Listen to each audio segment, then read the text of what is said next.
Bienvenidos a este podcast. Somos Nicolás, Javier y vamos a estar repasando, charlando algunas ideas clave sobre la escuela sabática. Vamos a encontrarnos todas las semanas, así que te invitamos a que puedas compartir con nosotros, que puedas sumarte mientras haces alguna actividad física, en la casa, lo que sea.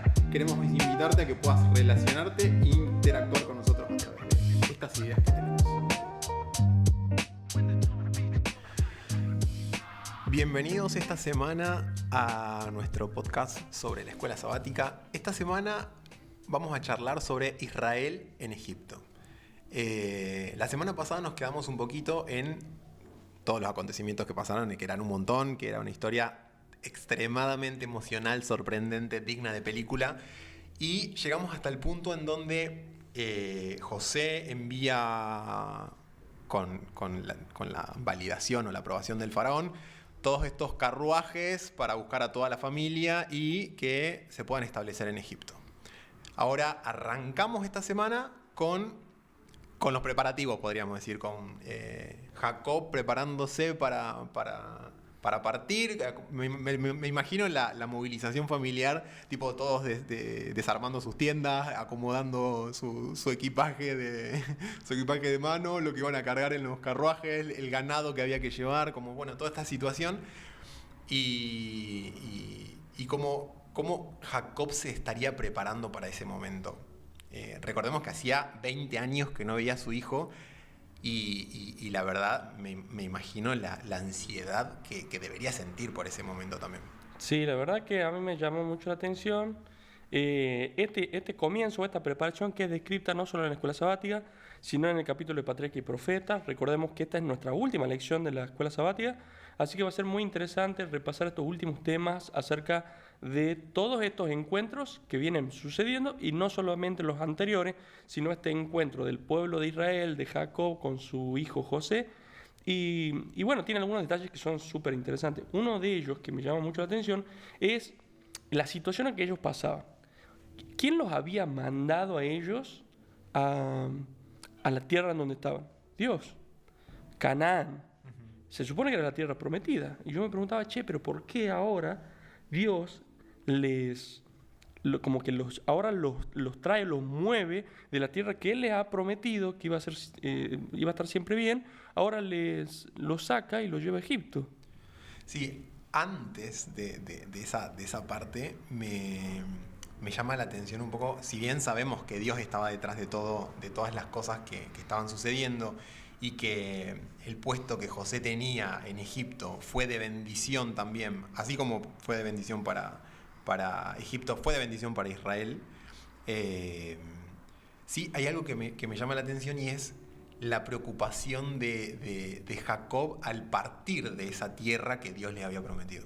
Es como, en algún punto, Dios se le acerca o se le presenta en un sueño, en una visión a Jacob, y le dice: no temas.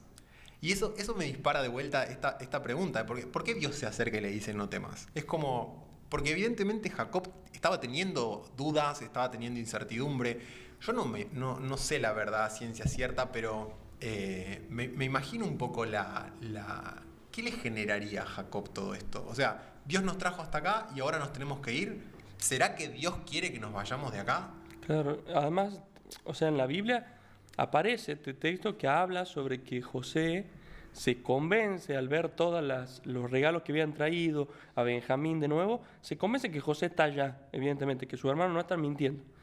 Pero quedaba esa incertidumbre realmente si Dios lo estaba guiando a eso o no, y me parece súper lógico, porque, claro, o sea, la promesa de bendición, de hacer una gran nación, de que sea una nación poderosa y todo lo demás, estaba dada en Canaán, o el plan inicial era que esté dada en Canaán.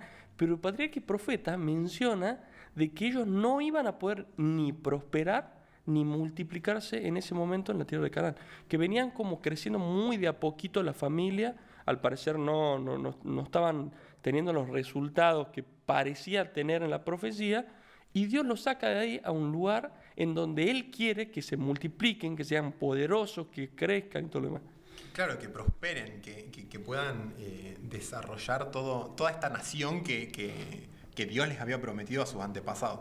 Una pregunta que a mí que se me ocurría también cuando leía la historia es: O sea, José era el segundo después del faraón. ¿No se podía subir a un carruaje e ir a visitarlo al padre?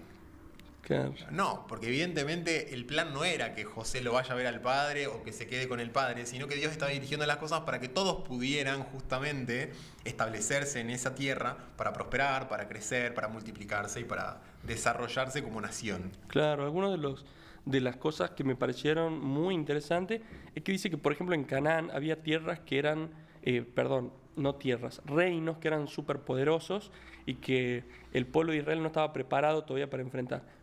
Uno puede decir, pero Dios es todopoderoso, podría haberle entregado la tierra. Bueno, evidentemente no solamente se refería a eso, sino a este tema de hacer una nación mucho más grande, próspera y todo lo demás.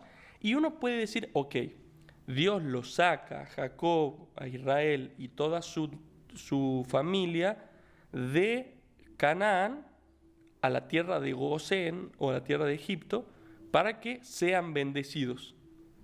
Pero en realidad el texto nos hace pensar, o la historia nos hace pensar, que en realidad los más bendecidos son los que más tienen, o los más bendecidos son los que en realidad no esperamos que sean bendecidos. Se supone que el pueblo de Israel iba a ser bendecido, yendo allá, consiguiendo comida, multiplicando todo lo demás. Pero en realidad la mayor bendición parece ser en el plan de Dios para los egipcios.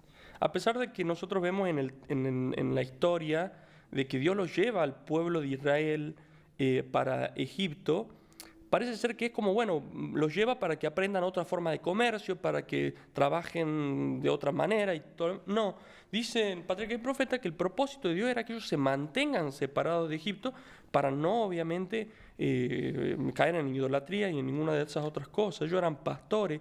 De hecho, para los egipcios el oficio de pastor era algo despreciable, no era algo que les gustara. Y que justamente ellos vayan con esa profesión los hacía que se mantuvieran un poco al margen, un poco separados. Los egipcios no se iban a querer juntar mucho con ellos. Claro. Y de hecho, cuando algunos de los hermanos se presentan ante el faraón, porque José los presenta, les dice, sabiendo que si estuvieran involucrados en las cortes egipcias, se verían muy influenciados por la idolatría, por la manera de manejarse de ese pueblo. Y les dice, díganles la verdad, díganles su oficio, díganles que son pastores y que eso es lo que van a hacer. Pero también hay una idea que José le transmite a los hermanos, y es que pueda entender el faraón que esto es temporal, que no era que se iban a establecer ahí para siempre. Y también nos vuelve a traer al momento en el que Jacob sentía la necesidad de que Dios confirmara que ir hasta la tierra de Egipto era parte de su plan y que le diera esa seguridad. Dios lo bendice y le dice, anda a Egipto, anda tranquilo, yo voy a ir con vos, pero también te voy a hacer volver. Y eso le da a Jacob la tranquilidad también y la seguridad de que Dios estaba acompañando ese proceso, de que Dios estaba guiando ese proceso. Claro, y eso es lo que más me llama la atención. Como por qué Dios los saca a ellos para ir a Egipto. Porque quiere que se cumpla la promesa de que a través de ellos toda la tierra, todas las naciones iban a ser bendecidas. O sea, era una bendición para Egipto tenerlo a Jacob, a su familia, a José, a todos ahí. Porque claro, era la imagen de Dios, el plan de Dios realmente hecho cerca de las personas que no conocían el plan de Dios. Ahora, eso de la bendición para las naciones de la tierra nos introduce un poco en la idea esta que planteaba la escuela sabática en otro día sobre cuando Jacob se presenta ante el faraón. Bueno, José viene ante el faraón y le dice, te presento a mi papá, Jacob es mi padre, y Jacob bendice al faraón. Y vos decís como, wow, ¿qué le pasó en la cabeza a Jacob? Que si nos ponemos en contexto, el faraón era la máxima figura espiritual o sacerdotal de la religión o de la fe, o no sé cómo llamarlo, porque tenían varios dioses también, pero era como un sumo sacerdote de la religión egipcia, el faraón en sí. Y Jacob se presenta ante el faraón y lo bendice. O sea, Jacob mismo se pone como en un plano un poco más alto que el faraón y lo bendice. ¿Qué te hace pensar eso? Yo creo que desde que lo leí, esta escena me hace como medio poner un poquito la piel de gallina, porque yo me lo imagino tipo a Jacob, que ya era grande, tipo que va tipo tranquilo con una...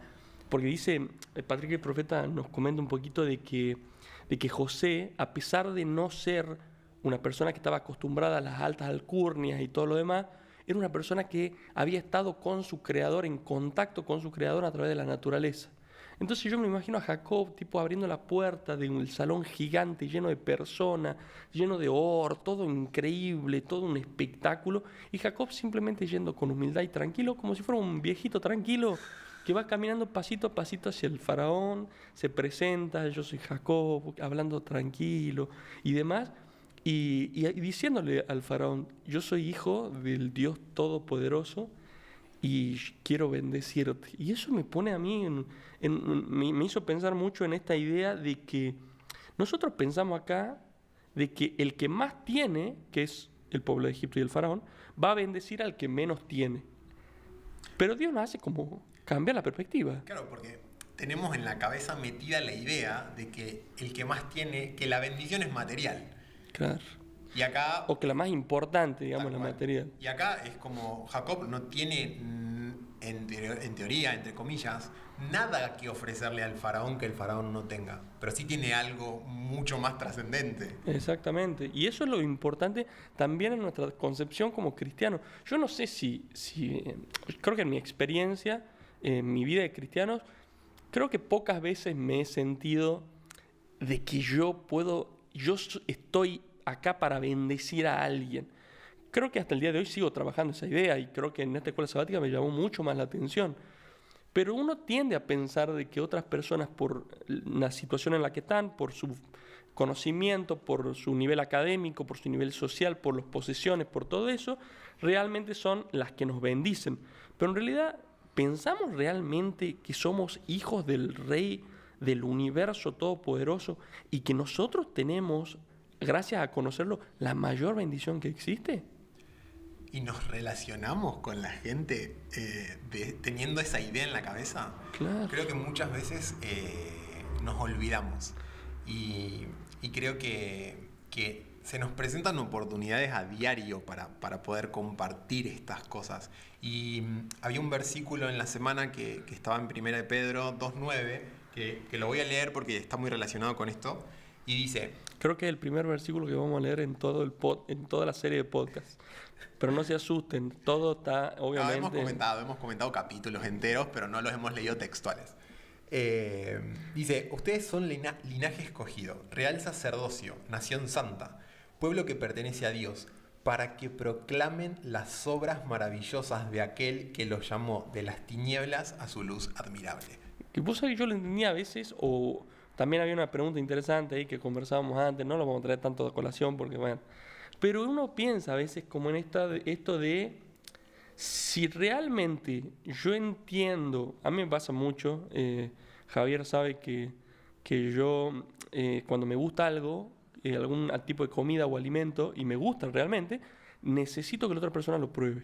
Quiera o no, casi hasta la fuerza. Sí, es bastante insistente en ese aspecto. Claro. Te puede generar hartazgo y que odies esa comida y que ni siquiera quieras probarla solamente por lo insistente que es.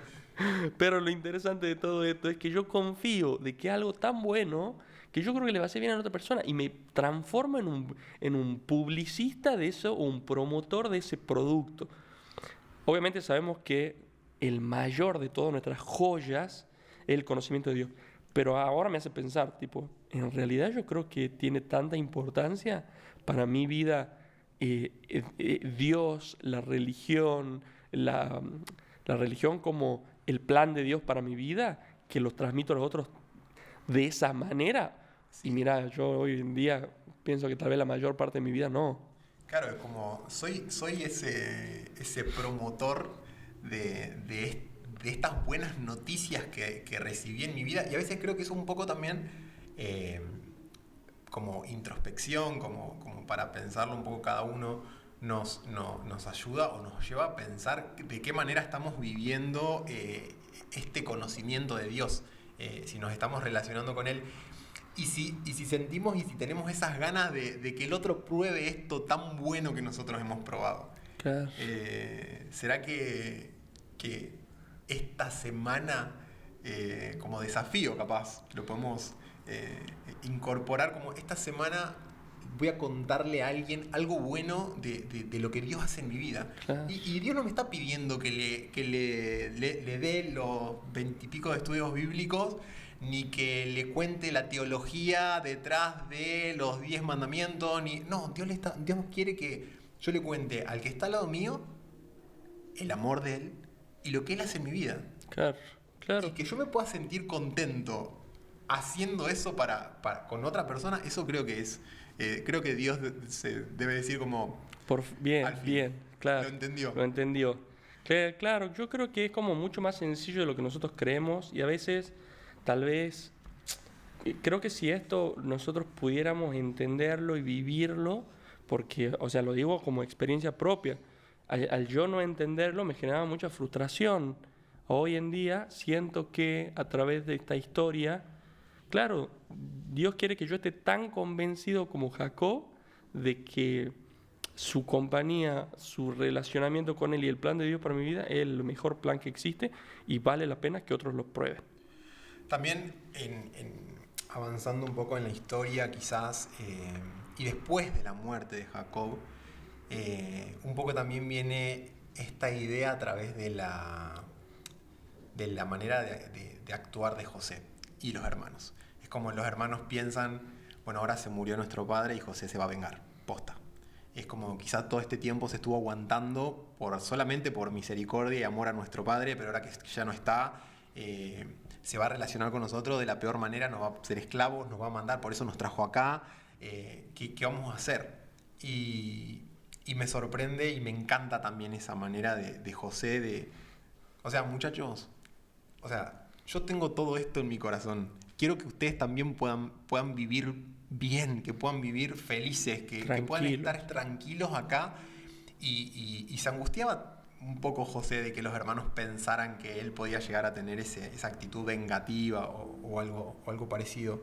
Pero otra vez me hacía pensar en esta idea o concepción de José un poco representando a Dios en esa situación, como Claro. vengo con culpa, vengo con miedo, es como vengo otra vez cargado con un montón de cosas que no me dejan confiar tanto en vos, porque no sé si en realidad sos tan bueno como dicen que sos, y Dios recibiéndote, Claro. abrazándote. Además nos hace acordar un poquito la historia de Jacob, que justamente la vimos, que claro, o sea, los errores que nosotros cometemos sí tienen consecuencias en nuestra vida. Consecuencias de culpa, consecuencias de psicológicas, consecuencias de un montón de cosas que no nos damos cuenta, pero claro, nuestras decisiones de pecado o de ir en contra del plan de Dios, después como que nos socava un poco la posibilidad de volver a confiar y digo, mira, pero sí, ya me mandé otra macana. Y es como que nosotros mismos nos quitamos valor. Pero lo interesante, lo que más me gusta es, como vos decías, que Dios constantemente da esta imagen de yo estoy acá de nuevo. Si vos a veces te está costando confiar, yo te voy a volver a recordar lo increíble que soy o el increíble amor que tiene por nosotros. Sí. Y un aspecto más de esta semana que también como que nos deja el post muerte de Jacob, muerte de José, y las ideas que ellos tenían acerca de, bueno, cuando yo me muera, cuando ya no esté, lleven mis huesos, entiérrenme en la tierra que Dios dijo que nos iba a dar. Claro. Y en ese sepulcro familiar que Abraham había comprado para enterrar a Sara, donde estaban Abraham, Sara, Isaac, Rebeca, donde Jacob mismo había enterrado a Lea. Es como, bueno, ese era el lugar donde todos iban a volver en algún momento, sus restos, sus huesos, pero como que los dos tenían muy presente esto de el regreso a la tierra prometida. Claro. Como no nos vamos a quedar acá en Egipto para siempre, vamos a volver. Claro. Me llama mucho la atención esto de que José podríamos decir, desde la pobreza hasta la grandeza, sigue siendo su mayor anhelo la promesa que Dios tiene para él. Y uno podría decir, che, pero bueno, está en Egipto, digamos, no, está todo bien, digamos, vivió toda la vida ahí, se puede quedar ahí, no pasa nada, o bueno, ya estaba con su familia, él sabía que en Egipto iba a tener de todo lo que necesitaban y demás, muchachos, quédense acá para siempre, pero no, él sabía o valoraba tanto la palabra de Dios que dice, no, el plan de Dios es que nosotros volvamos a esa tierra porque ahí están las bendiciones que Dios tiene para nosotros, las bendiciones más grandes que Él tiene para nosotros, Él las tiene ahí y las queremos ahí, queremos obedecer la palabra de Dios y la promesa de Dios. Y creo que también nosotros hoy en día, creo que cuando nosotros, o a mí me pasa, cuando nosotros tenemos problemas o dificultades, es más fácil recordar las promesas de Dios porque las necesitamos.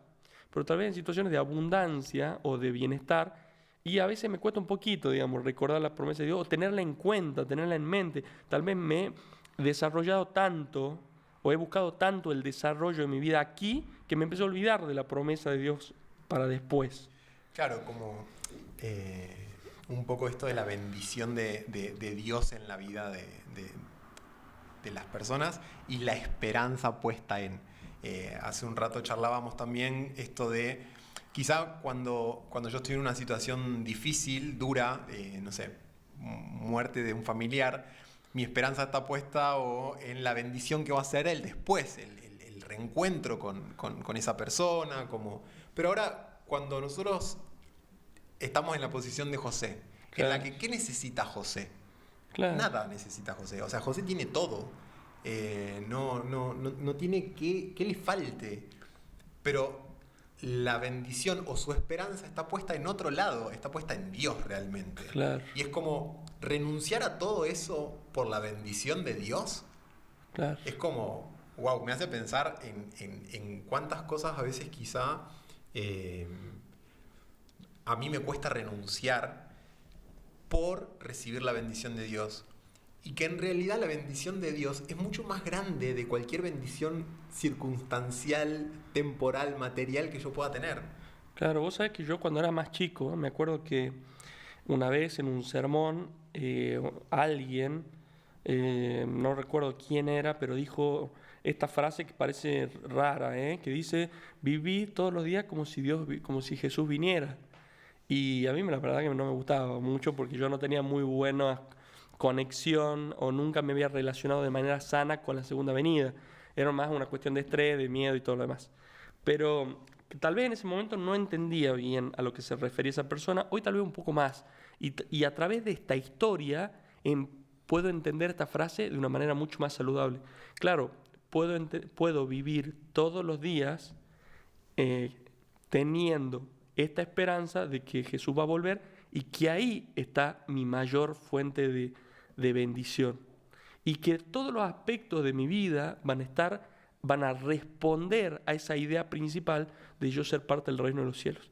Escuchaba a otros predicadores de otras denominaciones y demás que tienen que tal vez esta idea de, wow, el plan de Dios para vos es que tengas, que seas bendecido acá en la tierra. Y es como está bueno, está buenísimo, porque Dios sí quiere que nosotros seamos bendecidos y vivamos el reino de los cielos acá en la tierra. Pero en realidad el mayor plan de Él no es quedarnos acá, no es vivirlo acá. Claro, y de nuevo, quizá también las bendiciones enfocadas en lo material, Exactamente. en lo externo, en lo temporal, y no en la bendición de contar con la seguridad y la presencia de Dios en mi vida. Claro, exactamente. Y creo que va con eso. La mayor bendición nuestra para el cielo no es las cosas que vamos a tener, es a la par de quién vamos a estar, que es estar en presencia de Dios, conocer a Jesús y poder estar en su presencia y tener la cercanía de que tal vez fue perdida por esta quiebre con el pecado. La escuela sabática tiene algunas otras ideas que estoy seguro que vos también ya las tuviste en cuenta, pero me llama mucho la atención que estuvimos esta es nuestra última escuela sabática del trimestre, y estuvimos todo el trimestre conversando de algunas ideas que ahora nos gustaría hacer un pequeño parate para darle valor a esas ideas que nos quedaron de todo el trimestre. Sí, personalmente, a lo largo de todo este trimestre, si yo antes me hubiera puesto a pensar en el libro de Génesis, hubiera dicho que era un libro que hablaba sobre historias la historia de la creación, Caín y Abel, el diluvio, como historias aisladas. Como Abraham, el pacto, la historia de José, como muchas historias aisladas. Pero como algo que personalmente me deja este trimestre son dos ideas principales. Veo en el libro de Génesis un Dios que se muestra desde el primer capítulo como un Dios misericordioso, como un Dios que se acerca, independientemente de la persona, de la historia que estemos viendo, siempre es el mismo Dios. Un Dios que toma la iniciativa, un Dios que se acerca a pesar de los errores que esa persona haya cometido, un Dios que es cercano, un Dios que es amoroso, misericordioso, un Dios que está pendiente, que dirige las cosas para bien, a pesar de las diferentes situaciones que se vayan presentando. También Dios transforma el mal en bien. Y eso por un lado, es como que desde Génesis 1 hasta Génesis 50, que es el último capítulo, hoy puedo ver que hay una unidad en el libro de Génesis, que es la revelación del carácter de Dios, cómo es Dios. Y por otro lado, también a lo largo de todas estas escuelas sabáticas, hemos mencionado muchas veces la bendición que iba a ser el pueblo de Dios para todas las familias de la tierra. Y un poquito esta semana también estaba esta pregunta en la escuela sabática: ¿cuál es la bendición para todas las familias de la tierra? Y es como desde Génesis 3 hasta el final de Génesis habla acerca de Jesús también. Y es como, siento que estas dos ideas atraviesan todo el libro de Génesis. A mí la verdad es como que me sorprende un montón, me impacta muchísimo y me deja como esas dos ideas muy presentes. Un Dios misericordioso que se revela, que se muestra cómo es, y al mismo tiempo toda esta prefiguración de lo que va a venir, de la mayor bendición que va a venir sobre la tierra, que es Jesús. Claro. Una idea que a mí me llamó poderosamente la atención, que en realidad no es mía, sino que se lo menciona de una manera particular en Patriarcas y Profetas, que es que la Biblia en estos relatos no enfatiza solamente las victorias de las personas, sino que trata de ser lo más objetiva posible. Si nosotros hubiéramos, o si las personas que hubieran sido los escritores de la Biblia hubieran hablado por ellos mismos simplemente sin la inspiración de Dios, probablemente hayan enfatizado las grandes cualidades de cada uno de estos patriarcas que veníamos leyendo.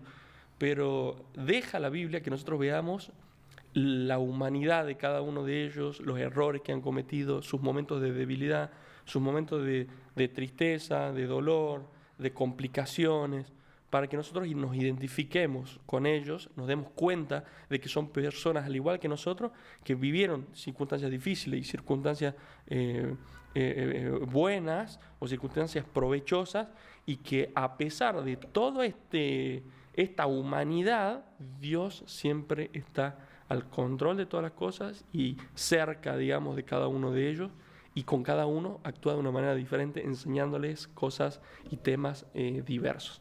Así que bueno, la verdad que este trimestre lo redisfrutamos, así que queremos disfrutar con vos también el trimestre que viene, así que tenemos algunas ideas para nuestro próximo trimestre. Queremos saludarte, que tengas una hermosa semana y que puedas compartir estas ideas en tu casa, en la escuela sabática o en donde te toque hablar sobre estos temas.